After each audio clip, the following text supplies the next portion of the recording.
नमस्कार दोस्तों। योग हमारे जीवन में किस तरह सकारात्मक बदलाव ले आता है, ये आज हम जानेंगे सुरेश पालीवाल से, जो उदयपुर में योग सेवा समिति में चीफ योगा ट्रेनर हैं।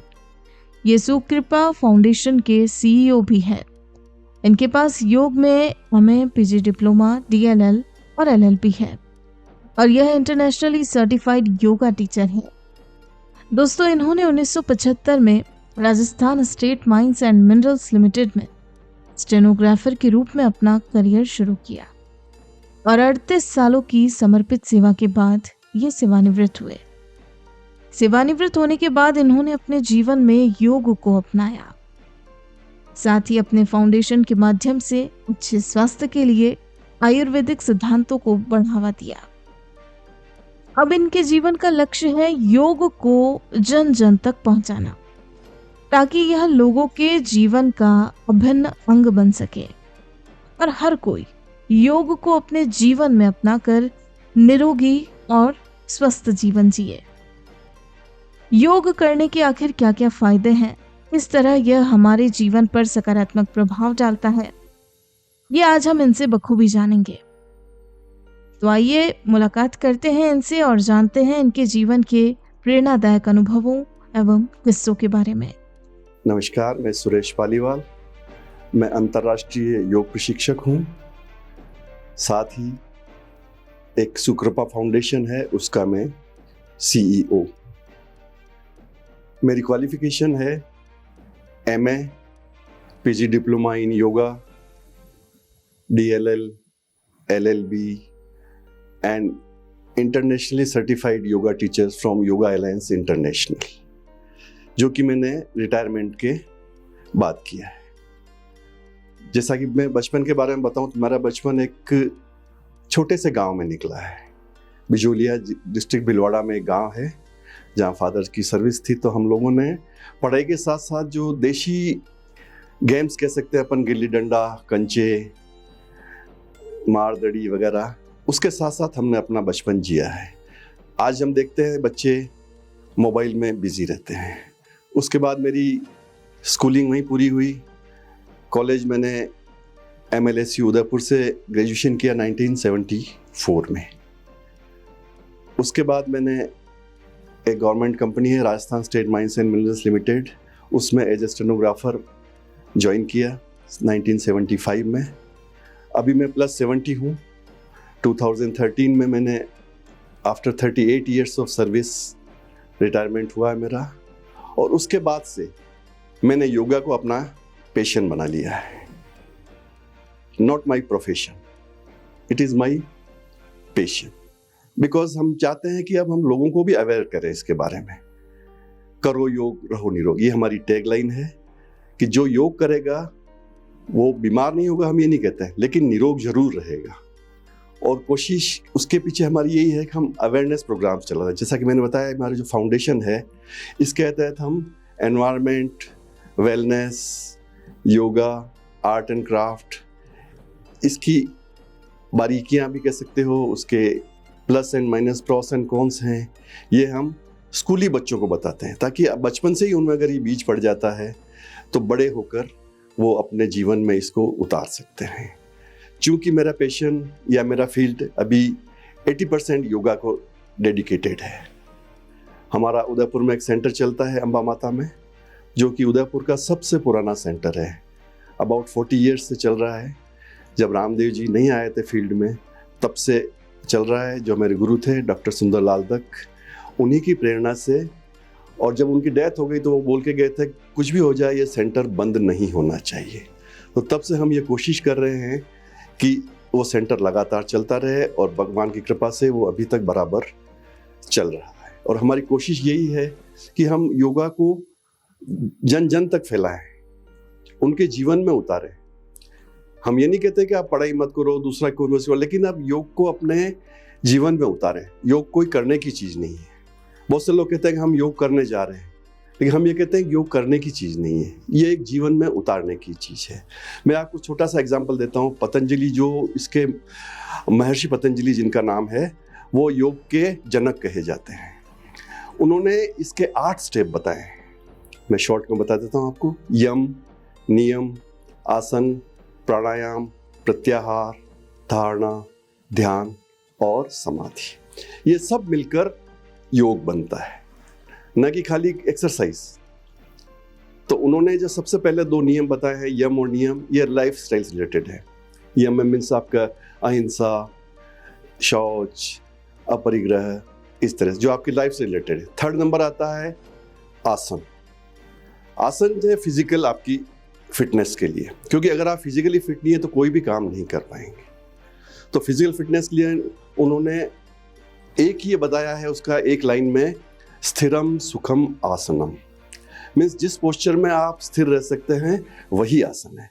लेकिन धीरे धीरे जब डेवलपमेंट हुआ, ये 4000 ईयर्स पहले की बात है, तो लोगों ने गिरण संहिता है, दूसरे जो योग के जो विशेषज्ञ थे, उन्होंने उनको क्लासिफाई किया है।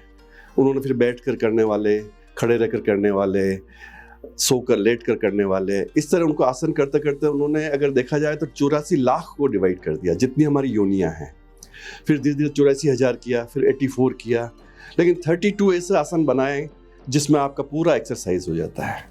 इसी तरह से अभी रिसेंटली एक रिसर्च हुआ, उसमें सूर्य नमस्कार जो है वो सबसे बेनिफिशियल बताया गया है। उसकी 12 स्टेप्स हैं, उसमें आपका योग भी होता है, प्राणायाम भी होता है, ध्यान भी होता है। तो कोई अगर 15 मिनट के लिए भी अगर दे दे अपने सूर्य नमस्कार के लिए और 10 मिनट मेडिटेशन के लिए, तो आपको कुछ करने की ज़रूरत नहीं है। लेकिन ये बहुत एडवांस स्टेज की बात है। इसी तरह से अगर हम आप बात करें तो हमारी जो बॉडी है ये 5 चीज़ों से बनी हुई है। 5 कोश बोलते हैं जिसको पंचकोश। सबसे पहला हमारा अन्नमय कोश, फिर प्राणमय कोश, मनोमय कोश, विज्ञानमय कोश और आनंदमय कोश। इन 5 चीज़ों से पूरा शरीर बना है। इसी तरह से जो 5 एलिमेंट्स कहते हैं, जो 5 तत्व है, इनसे पूरा ब्रह्मांड बना हुआ है। इसके अलावा कोई भी चीज़ नहीं है। तो 5 एलिमेंट्स मैं बता देता हूँ। सबसे पहले पानी, उसके बाद पृथ्वी, उसके बाद आकाश, वायु और उसके बाद अग्नि। इसके अलावा कोई भी चीज़ नहीं है, सब इन्हीं से बना हुआ है। और भगवान ने हमारे हाथों के अंदर भी ये सब चीज़ रिप्रेजेंट करते हैं। हमारी जो सबसे लिटिल फिंगर है ये आपके वाटर को रिप्रेजेंट करती है। ये उसके बाद पास वाली उंगली है, ये हमारी सॉइल को या पृथ्वी को रिप्रेजेंट करती थी। ये जो मिडिल फिंगर है ये आपके आकाश तत्व को रिप्रेजेंट करती है। इंडेक्स फिंगर है ये हमारे वायु तत्व को रिप्रेजेंट करती है। उसके बाद हमारा थंब जो है ये हमारी अग्नि को रिप्रेजेंट करता है। इस तरह से इनका सबका अगर बैलेंस है, हमारे शरीर में भी ये 5 चीज़ें, अपन जैसे कहते हैं हमारे शरीर में 2/3 वाटर एलिमेंट है, तो इट मीन्स वाटर का दूसरी चीज़ों के साथ बैलेंस। और जिस दिन हमारा बैलेंस बिगड़ता है हम बीमार तब होते हैं। जैसे आयुर्वेदा में कहा गया है, कफ, पित्त और वात, इन तीनों का जब तक बैलेंस है आदमी हेल्दी है, लेकिन जब इनका बैलेंस बिगड़ता है तो आदमी को बीमारी घेर लेती है। तो आयुर्वेद का ये कहना है कि आप अपना इन तीनों का बैलेंस बनाए रखें। उसके लिए उन्होंने मेडिसिन्स होती है, जड़ी बूटियाँ होती है, उनका प्लांट बेस्ड चलता है। और दूसरी बात अगर एलोपैथी की करें हम, तो एलोपैथी नो डाउट सबसे इम्पॉर्टेंट चीज़ है, क्योंकि उसमें जितनी रिसर्च हुई है, जितना डेवलपमेंट हुआ है, जितना साइंटिफिक कह सकते हैं हम, वो है। इसलिए एलोपैथी को हम अवॉइड नहीं कर सकते किसी भी हालत में। लेकिन आप शुरुआत एलोपैथी से नहीं करें। अगर किसी का फ्रैक्चर हुआ है, एक्सीडेंट हुआ है, तो उसको एलोपैथी में जाना ही होगा। लेकिन जो बिल्कुल ठीक है या बचपन से जैसे कहते हैं कोई बीमारी नहीं है, तो उसको अगर योग का स्टाइल अपनाए, वो योग कर्मसु कौशलम, गीता में ये कहा गया है कि कुशलता पूर्वक किया गया कार्य ही योग है। जो भी आप काम करें पूरी कुशलता से करेंगे तो अपने आप में योग हो जाएगा। इसी तरह से हमारे जो शरीर में हम कहते हैं कि भगवान ने इतना टिपिकल कह सकते हैं बनाया है उसको, इतनी बड़ी मशीन है, इसमें 72,000 नाड़ियाँ हैं। वैसे मुख्य नाड़ियाँ 3 होती है, ईड़ा, पिंगला और सुषुम्ना, जो कि हमारी जो वर्टिब्रा है उसमें से एनर्जी का फ्लो उनमें से होता है। फिर उसके बाद छोटी नाड़ियाँ होती है 72,000, और अगर हम छोटी नसें, वेन्स को भी मिला दें तो ये मोर देन 72 करोड़ है। अब आप सोच लिए कि भगवान ने जो हमारा शरीर बनाया है कितना कॉम्प्लिकेटेड है, और उसमें सब मैकेनिज्म है, इनबिल्ट है सब चीज़। हमारा शरीर सेल्स से बना हुआ है और करोड़ों सेल्स है, और हम हर 3-4 महीने में नए बन जाते हैं। सेल्स मरते रहते हैं, नए पैदा होते रहते हैं। कई बार हम सोचते हैं यार कि हम तो यही बने रहेंगे, नहीं, आप हर डे आप नए सेल्स बनेंगे और पुराने सेल, डेड सेल्स, वो डिटॉक्स होके बाहर निकलते रहते हैं। तो ये तो छोटी सी योग के बारे में। और इनके बारे में चक्रा की बात कर लूँ मैं एक शॉर्ट में। 7 चक्रास है मेन, उसके बाद 14 भी हैं, 144 भी हैं, लेकिन मेन जो है वो हमारे मूलाधार से चालू होता है। रूट चक्रा, उसके बाद स्वादिष्ठान चक्रा, उसके बाद हमारा नाभि चक्र जिसको मणिपुर चक्र भी कहते हैं, अनाहत चक्र जो हमारे हार्ट के पास है, उसके बाद हमारा गले के यहाँ पे जो है थायराइड के यहाँ पे ये है विशुद्धि चक्र, उसके बाद हमारा जो फॉरहेड है जहाँ पे दोनों आँखों के बीच में, इसको आज्ञा चक्र बोलते हैं, और कपाल जो हमारा स्कल है वो है सहस्त्रार चक्र। ये हमारे एनर्जी सेंटर्स हैं या पावर हाउस कह सकते हैं। हमारे इमोशन से लेके हेल्थ से लेके हर चीज़ इनसे रिलेटेड होती है। हमारी फिजिकल चीज़ बाद में आती है, पहले मेंटली होता है। कोई चीज़ आपके दिमाग में विचार पहले आएगा, उसके बाद कोई चीज़ इंप्लीमेंट होगी। और थोड़ी बात मैं एनर्जी की कर लूँ, कॉस्मिक एनर्जी का नाम सुना होगा आपने, ब्रह्मांडीय ऊर्जा। वो ब्रह्मांड से हमारा जो सिर का कपाल की जो बनावट है वो एक कमल की भांति बनी हुई है, लोटस। तो उसमें से हमारा एनर्जी फ्लो ब्रह्मांड से होता है, क्यों? हम ब्रह्मांड के पार्ट हैं, हम ब्रह्मांड से आए हैं और ब्रह्मांड में ही वापस विलीन हो जाना है। हम कहते हैं ना पंच तत्व में विलीन हो गए, मीन्स वापस ब्रह्मांड में चले गए। आपको जलाते हैं, गाड़ते हैं, कुछ भी होता है, मीन्स जहाँ से आया वहाँ चले गए। तो हमारा 24 घंटे में ऐसा कुछ समय जरूर आता है जब आप गहरी नींद में हो सकते हैं। उस टाइम में आपकी ब्रह्मांडीय ऊर्जा, आपके सहस्त्रार चक्र जिसको बोलते हैं, उसमें से आपके अंदर एंटर। और बिना ब्रह्मांडीय ऊर्जा के हम जीवित भी नहीं रह सकते। जैसे हम कहते हैं ऑक्सीजन बहुत जरूरी है, तो वो हमारी जो प्राण कह सकते हैं उसको, उसके लिए बहुत जरूरी है, तभी हमारा हार्ट चलेगा। जिस दिन हमारी प्राणवायु बंद हो गई, हम लोग नहीं जीवित रह पाएंगे। तो ये हमारे शॉर्ट में थोड़ा सा बताया मैंने इस बारे में आपको। और जैसे मैं बताया, हमारा जो सुकृपा फाउंडेशन है मेरा एक, जिसका मैं CEO हूँ, हमने इसके लिए स्कूल में हम बच्चों को इसके बारे में अवेयरनेस करते हैं। हम प्राइजेस ले जाते हैं अपने साथ में, उनमें कंपटीशन कराते हैं, और योगा से रिलेटेड मेनली फोकस हमारा योगा पर रहता है कि उनको मोटिवेट करें। और उसके बाद हमारा रहता है आर्ट एंड क्राफ्ट या एक्स्ट्रा करिकुलर एक्टिविटीज़ के ऊपर, क्योंकि उसमें आदमी का मेंटल लेवल अच्छा होता है। और थर्डली हम लोग उनको कहते हैं मोबाइल्स के लिए, कि मोबाइल्स को आप यूज़ करें, क्योंकि टेक्नोलॉजी के साथ रहना जरूरी है, लेकिन उसमें आप ऐसा करें कि उसको टाइमली यूज़ करें। सबसे पहले आप रात को अपने पास लेकर कभी नहीं सोएं, क्योंकि उनको उसके प्लस माइनस पता नहीं है। उसमें जो रेडिएशन होता है वो कैंसर का कारक है, ये उनको पता नहीं है अभी तक। तो हम उनसे कहते हैं कि आप रात को 10 फीट दूर रख के सो उसको। इवन बड़ों से भी कहते हैं, नॉट ओनली बच्चों से, क्योंकि बड़ों को देख के ही बच्चे करते हैं। पेरेंट्स को अगर मान लो मोबाइल 24 घंटे देखते रहेंगे तो बच्चे भी देखेंगे। तो हम उनको ये अवेयर करते हैं कि आप लोग मोबाइल को एज ए यूज़ करो। आपकी इतना बड़ा नॉलेज है उसमें, गूगल से लेके हर चीज़ में, यूट्यूब देख लो, कि आप कोई भी चीज़ आप एक क्लिक के ऊपर आप कर सकते हो। तो आपका एजुकेशन है, जिस फील्ड में आप जाना चाहते हो उसमें आप नॉलेज की चीज़ें करो, लेकिन उसको एक लिमिट रखो। नॉर्मली हम जब योगा सेशंस लेते हैं उसमें हम लोग मोबाइल से पूछते हैं कि भाई आप लोग योगा करते हैं क्या? वो कहते हैं हाँ करते हैं, घंटा आधा घंटा करते हैं। कितने रेगुलरली करते हैं? नहीं। तो मेरा कहना है ये कंसिस्टेंसी, जब तक कंसिस्टेंसी नहीं होगी आपको उसका बेनिफिट नहीं मिलेगा। तो उसके लिए ही जरूरी है कि आप चाहे 1 घंटा करें, 2 घंटा करें, आधा घंटा करें, लेकिन आप रोज करें। उसके लिए आपको शुरू में किसी के पास जाना पड़ेगा। आप सोचे मैं टीवी में बैठ के करूं, नो डाउट आप कर सकते हैं, लेकिन अब आप गलत कर रहे हैं तो उसको कौन सुधारेगा? क्यों टीवी में रामदेव जी कर रहे हैं या एक्स टीचर कर रहा है तो वो आपको नहीं देख रहा है, आप उसको देख रहे हैं। अगर आप गलत कर रहे हैं, नहीं कर रहे हैं, तो उसको कैसे पता चलेगा? इसलिए हमारा कहना ये है कि आप किसी योग्य टीचर जो क्वालिफाइड हो आपके इलाके में कहीं भी है, तो उससे आप सीखें पहले। और जब आपको लगे कि मैं आप सीख गया हूँ तो आप खुद करें, प्लस दूसरों को भी सिखाएं, अपने घर में सिखाएं, अपने आस पड़ोस में सिखाएं। अभी मैं देख रहा हूँ पिछले 2-4 साल से योगा बहुत पॉपुलर हो रहा है और ये बहुत खुशी की बात है।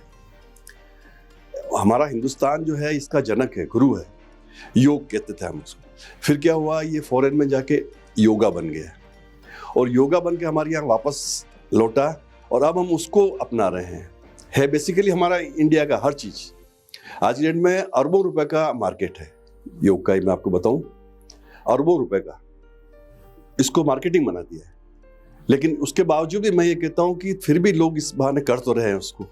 इसके बहुत सारे वेरिएशंस हो गए, बहुत सारी टेक्निक्स आ गई, बहुत सारे प्रॉप्स आ गए हैं, लेकिन कुल मिला के योग कर रहे हैं। और डे बाई डे देखिए आप, इसका जो प्रचार प्रसार हो रहा है तो लोग इसको अपनाने लगे। जो लोग बेनिफिट जानते हैं इसका, वो इसको अपनाएंगे और आगे बढ़ने की कोशिश करेंगे। तो मेरा ये कहना है कि अगर आपको कंसिस्टेंसी लानी है अपनी लाइफ में, तो आपको योग को अपने जीवन में उतारना होगा। जहाँ तक स्ट्रगल्स की बात है, तो बिना स्ट्रगल की कोई आदमी सक्सेस नहीं पा सकता है। It is a part of life. इसलिए मैं ये नहीं कहता कि मैंने संघर्ष नहीं किया, मैंने भी संघर्ष किया है। और यू विल वंडर कि मैंने अपना जो योग की यात्रा शुरू की है, पहले मैं एक स्पोर्ट्समैन था, मैं बास्केटबॉल खेलता था अपनी यूनिवर्सिटी की तरफ से, बैडमिंटन खेलता था। लेकिन वो सब एक टाइम के साथ साथ, क्योंकि जो एज बढ़ती है, प्लस 60 के बाद मैं एडवाइस नहीं करूँगा इस टाइप के कोई गेम खेले। और योग ऐसी चीज़ है जो 5 साल के बच्चे से लेके और 90 ईयर्स तक का जो आदमी होता है वो कर सकता है। तो जब मैं रिटायर हुआ तो मैंने सोचा कि अब क्या किया जाए। बैडमिंटन खेलते इतना स्टेमिना नहीं होता है, तो फिजिकली मॉर्निंग वॉक जरूर करते हैं हम। और मॉर्निंग वॉक में ये कहूँगा कि हर एक को करना चाहिए। ये बिना उसकी दवाई कह सकते हो आप, क्योंकि उसमें आपको फ्रेश एयर मिलती है, एटमॉस्फेयर मिलता है, नो पोल्यूशन होता है, तो ये जरूर करना चाहिए। तो age is just a number, इसकी कोई एज नहीं है कि किस एज में स्टार्ट किया जाए। शुरू में जब हम योग में करने के लोग कह रहे आप तुम क्या करोगे, आप तो 60 प्लस हो गए हो अब तो आपको ये नहीं करना चाहिए। मैंने कहा क्यों नहीं करना चाहिए, हमारे लिए अलग तरह के योग है, जरूरी नहीं कि हम इतना डिफिकल्ट वो करें। जो इजी से कर सकते हैं हम वो करते हैं। धीरे धीरे आप कोशिश करना भी यूँ लगता है कि अब हम सब चीज़ कर सकते हैं, और विदाउट प्रैक्टिस कोई कुछ नहीं कर सकता है। तो शुरू में मैं एडवाइस करूँगा, जो बच्चे हैं बड़े हैं सबके, एक बार आप कोशिश करके देखें, और जिस दिन आपको इंटरेस्ट आ गया उस दिन उसके अब आप छोड़ भी नहीं सकते उसको। ये भी एक तरह का इंटॉक्सिकेशन है, नशा है। जिस दिन आपको योग का नशा लग गया आप उसको फिर नहीं छोड़ेंगे। जब आप बाहर भी जाएंगे तो भी करेंगे। जैसे मैं अमेरिका जाता हूँ, मेरा बेटा अमेरिका में है, तो हम 2-3 साल में जाते हैं एक बार। तो वहाँ जाने के बाद मेरे को लगता है कि हम उनसे पीछे हैं। उनका जो डेडिकेशन देखा है मैंने योगा के प्रति, बहुत ज़्यादा है। और वो बिल्कुल एग्जैक्ट टाइम पे आएंगे, एग्जैक्ट टाइम पे जाएंगे और पैसे भी खर्च करेंगे उसके पीछे। हम लोग क्या सोचते हैं यार फ्री में मिल जाए तो ठीक है। नो डाउट इसको पैसे में नहीं लेना चाहिए, मैं उसके फेवर में नहीं हूँ कि इसको सेल किया जाए। लेकिन आपको कैप्चर करने के लिए या आपको अट्रैक्ट करने के लिए आपको टोकन मनी रखना जरूरी है। तो जो हमारा सेंटर है वहाँ पे हमने 500 रुपीज़ टोकन मनी रखा हुआ है, ताकि आदमी उसको फ्री में देखता है कि आज नहीं गए कोई बात नहीं, 4 दिन चले गए, फिर गैप कर लिया, फिर कर लिया। तो हम चाहते हैं कंसिस्टेंसी रहे। तो इसलिए अब ये नहीं सोचे कोई कि मेरा एज निकल गया है। अभी मैं फिर भी डेली योगा करता हूँ अभी भी, और हम कोशिश करते हैं कि लोगों को ट्रेंड करें। अगर मैं 10 लोगों को भी मोटिवेट कर पाऊँ तो मैं ये मानता हूँ कि मेरे लिए बहुत ही बड़ी उपलब्धि है। और वो 10 लोग आगे 100 लोगों को करेंगे, तो इस तरह से बढ़ते बढ़ते बहुत ऊंचे लेवल तक ये जाएगा। और हम कोशिश कर रहे हैं। हमारे दूसरी बात में प्रधानमंत्री जो मोदी हमारे, उनसे ज़्यादा बिजी शायद ही कोई होगा, लेकिन वो भी रोज़ 1 घंटा योग करते हैं। और आप उनका एनर्जी लेवल देख लीजिए, ये कहने की जरूरत नहीं है, it is not a political statement.